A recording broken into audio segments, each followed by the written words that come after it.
एजोरोफिल या primary granule, जिसमें माइलोपेरोक्साइडाइज होता है, और इसमें बैक्टीरियासाइडल फैक्टर्स होते हैं, बैक्टीरियासाइडल फैक्टर्स जिसमें हम लोग डिफेंसिव हो जाता है, एसिड हाइड्रोलिसिस हो जाता है, और कुछ प्रोटीएजेस होते हैं, इलास्टेज हो जाता है। इसमें प्रोटीएजेस पाए जाते हैं लार्जा वाले में, प्रोटीएजेस और बैक्टीरियासाइडल फैक्टर्स, ठीक है। कैथेप्सिन जी, ठीक है, cathepsin gene, non specific collagenase, proteinase 3, ये सारे होते हैं। इलेस्ट्रेज ये याद रखता है, इसमें जो आ जाते हैं कोलेजिनेज, कोलेजिनेज, जेलेटिनेज, ये याद करने वाला है, इसे स्टॉप करके याद कर लो।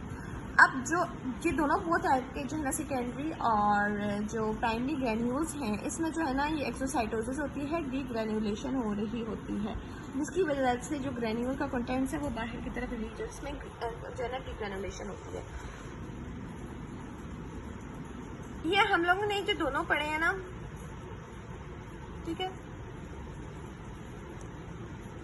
अब आ जाते हैं डिफरेंट ग्रेन्यूल्स, डिफरेंट फंक्शन। अब एसिड प्रोटीएजेस, ठीक है। अब प्रोटीएजेस की बात करें, हम लोगों ने जब पढ़ा है कि इसमें प्रोटीएजेस, एक तो ये कि प्रोटीएजेस होते हैं जिसमें इलास्टेज, कैथेप्सिन, नॉन स्पेसिफिक कोलेजिनेज, और इसमें अब एसिड प्रोटीएजेस इसका क्या काम है, ये बैक्टीरिया को डिग्रेड करते हैं और डेब्रिस, ठीक है। अब जो फेगोलाइसोसोम है उसके अंदर बैक्टीरिया और डेब्रिस है ना, उसको डिग्रेड करते हैं और इन्हें जो है ना एसिफाइड किया जाता है, विच आर एसिफाइड। उसके बाद इन्हें एसिफाइड किया जाता है मेम्ब्रेन बाउंड प्रोटॉन फॉर्म से।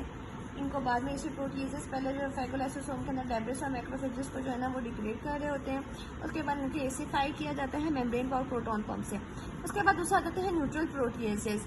ये क्या करते हैं कि ये जो एक्स्ट्रा सेलुलर कंपोनेंट है ना, सच हम लोग कहते हैं कोलेजन हो गया, बेसमेंट मेम्ब्रेन हो गई, फाइब्रिन हो गई, इलास्टिन हो गया, एक्स्ट्रा कार्टिलेज हो गई, ठीक है, और इन सबको, ठीक है, इन सबको जो है ना डिस्ट्रक्ट करवाते हैं और इन्फ्लेमेटरी प्रोसेस करवाते हैं, ठीक है। फिर एक तो न्यूट्रल प्रोटीएजेस हो गए। अब न्यूट्रोफिल इलास्टेज का क्या है कि क्या करता है, ये जो बैक्टीरिया का वायरलेस फैक्टर है ना, जो वायरस या कॉज जो बहुत ज़्यादा पैथोजेनिक या फैक्टर है, उसको उससे जाके लड़ता है। न्यूट्रोफिल इलास्टेज याद रखते हैं, न्यूट्रोफिल इलास्टेज ये काम करते हैं। न्यूट्रल प्रोटीएजेस हो गए, एसिड प्रोटीएजेस हो गए, न्यूट्रोफिल इलास्टेज हो गए। तो आता है माइक्रोफेज में हम लोग ने एसिड हाइड्रोलिसिस, कोलेजिनेज, इलास्टेज, फॉस्फोलाइपेज और प्लाज्मिनोजन एक्टिवेटर होता है। प्लाज्मिनोजन एक्टिवेटर ये सब हो जाते हैं, ठीक है। अगर इन सब डिस्ट्रक्टिव फंक्शन का बहुत ज़्यादा डिस्ट्रक्टिव एक्शन होता है, अगर इनको अनचेक रखा जाए ग्रेन्युलर एंजाइम का, ठीक है, तो ये जो है ना इन्फ्लेमेशन को बहुत ज़्यादा डैमेज, इनकी वजह से बहुत ज़्यादा टिश्यूज डैमेज हो जाते हैं।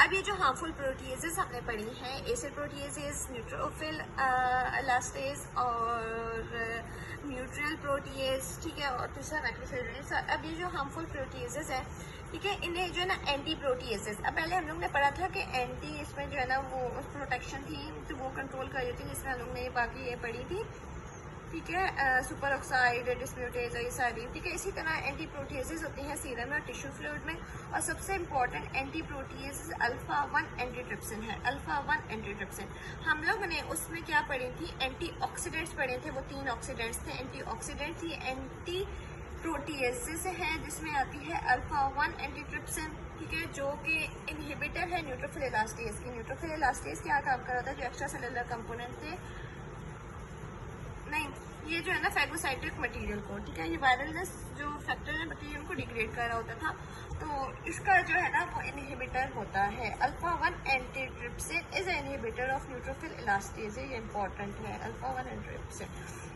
अब न्यूट्रोफिल एक्स्ट्रा सेलुलर ट्रैप्स के इसके बारे में है कि ये एक्स्ट्रा सेलुलर फेब्रिक नेटवर्क्स होते हैं, ठीक है, एक्स्ट्रा सेलुलर फेब्रिक नेटवर्क्स जो कि जो माइक्रोबियल एंटी माइक्रोबियल सब्सटेंसेस होते हैं ना, उनको मतलब माइक्रोबियल उनसे बना हुआ होता है, एंटी माइक्रोबियल सब्सटेंसेस, और ये क्या करते हैं, ये माइक्रोब को जो है ना मतलब उनको ट्रैप कर लेते हैं ताकि वो इन्फेक्शन को स्प्रेड ना करवा सके। एक्स्ट्रा सेलुलर फेब्रिल नेटवर्क्स होते हैं, ये याद रखना है, एक्स्ट्रा सेलुलर फेब्रिल नेटवर्क्स। इसमें क्या होता है कि इसमें जो है ना consist of viscous meshwork of nuclear chromatin, consist of viscous meshwork, इसमें न्यूक्लियर क्रोमेटिन का एक मैशवर्क होता है, ठीक है।